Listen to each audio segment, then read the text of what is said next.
Well, let's jump right into the topic of this video. We're going to talk about the prominent New Testament scholar who was educated at Princeton under the late, great Dr. Bruce Metzger.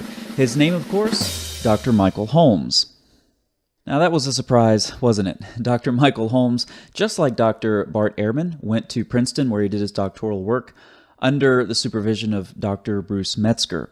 However, he is an evangelical, unlike Dr. Ehrman, and as such, most Muslims won't want anything to do with Dr. Michael Holmes. We'll talk about him a little bit later in this video. But a while ago, I did post a video where I sort of comically show how ridiculous and one-sided the Islamic treatments of the text of the New Testament are. Let's do a quick review. Let's go see who this article is citing. Bart Ehrman. Bart Ehrman. Bart Ehrman. Bart Ehrman. Bart Ehrman. A book that was co-authored with Bart Ehrman. Bart Ehrman. Bart Ehrman. Bart Ehrman. Bart Ehrman. Bart Ehrman. Co-authored by Bart Ehrman. Bart Ehrman. Bart Ehrman. Bart Ehrman. Bart Ehrman. Bart Ehrman. See also Bart Ehrman. Bart Ehrman, Bart Ehrman, Bart Ehrman. That's all Muslims want to talk about because he seems to, in many ways, support the presuppositions, the things that Muslims have been ingrained with since their birth. However, just as Muslims are inconsistent in their treatment with the biblical text, that is, they'll cite certain passages and leave others out, they're inconsistent with their treatment of Dr. Ehrman as well. And so in this video, we're going to cover a couple of important and uncomfortable facts that Muslims would rather leave untouched that come from their favorite New Testament text critic, Dr. Bart Ehrman. So we're going to run through these rather quickly and then draw some conclusions. Let's jump to number one. The position I argue for in misquoting Jesus does not actually stand at odds with Professor Metzger's position that the essential Christian beliefs are not affected by textual variants in the New Testament. So there you have it. Essential Christian doctrines not affected by textual variants. That's not what Muslims think. Number two. The crucifixion of Jesus by the Romans is one of the most secure facts we have about his life.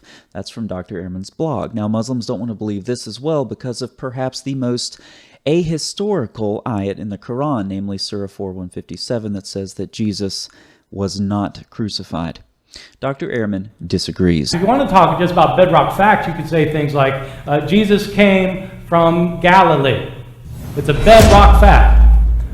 Jesus' parents were named Mary and Joseph. Bedrock fact. Jesus had brothers, one of whom was named James. Bedrock fact. Jesus was crucified. Bedrock fact. There are some things we can say for certain really happened, I think. I think we can say for certain that Jesus was crucified on orders of the Roman prefect Pontius Pilate, that he was crucified. Certainly we can say that.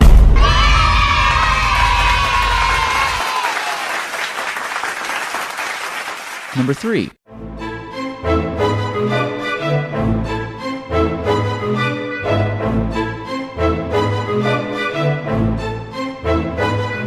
Someone's asked, how about a new book? How about working on the Qur'an? Yes, when I stop valuing my life, that's what I'll do. All right. So there's a prudential...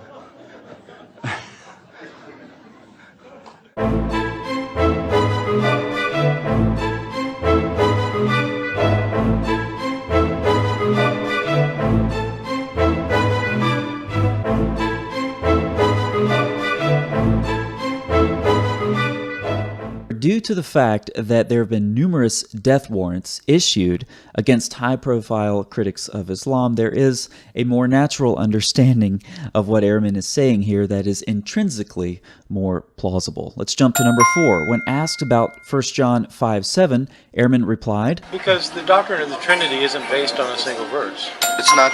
No. I mean, there aren't any Christian doctrines that are just based on a verse. Christian doctrines are based on looking at the wide range of authorities. The doctrine of the Trinity is because there are places where you have the Father, the Son, and the Spirit that are mentioned, like in Matthew 28. and there are passages that show that Christ is God, and there are passages that show that the Spirit is God, and so if you've got Father, Son, and Spirit, and they all can be shown. So they just mix them up together and they come trying up to justify a monotheistic religion. You develop a theology based on a wide. If you're a biblically oriented person, you base your theology on a wide range of biblical texts, not just on one verse. And some of this bears repeating. The doctrine of the Trinity is not based on a single verse. Also, there are passages that show that Christ is God, as well as the Spirit. 3 more uncomfortable facts for Muslims from Ehrman. And finally, Constantine was not responsible for the rise and spread of Christianity. Given the rate of growth that Christianity was experiencing, at the rate of growth it was going, Christianity was going to take over the empire, with or without Constantine. Right. And that if Constantine hadn't converted, then probably one of his successors would have done. Because just growing at this steady rate that they're going, by the time you get enough people, these numbers just start, the whole movement starts avalanching, and it's just going to take over. So I don't think that Constantine is the reason that it took over. So let's do a quick review and summarize. Textual variants do not affect essential Christian beliefs. The crucifixion of Jesus is one of the most secure facts about his life. Ehrman will start working on the Qur'an when he stops valuing his life. The doctrine of the Trinity isn't based on a single verse. There are passages that show Christ as God, as well as the Spirit. And finally, Constantine was not responsible for the rise and spread of Christianity.